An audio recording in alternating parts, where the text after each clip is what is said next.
After fixing the pipeline, I connect it to the other pipe and connect it there to this automatic rainbirds. Rainbird, we call this rainbirds.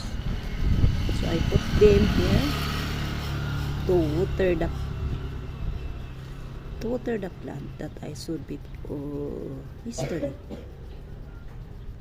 So I need to adjust to see it that all the soil will be wet or will be watered.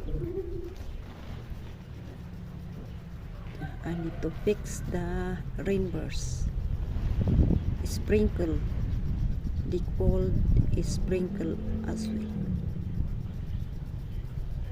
So this is the way we water our plants. We use this automatic rainburst or sprinkle.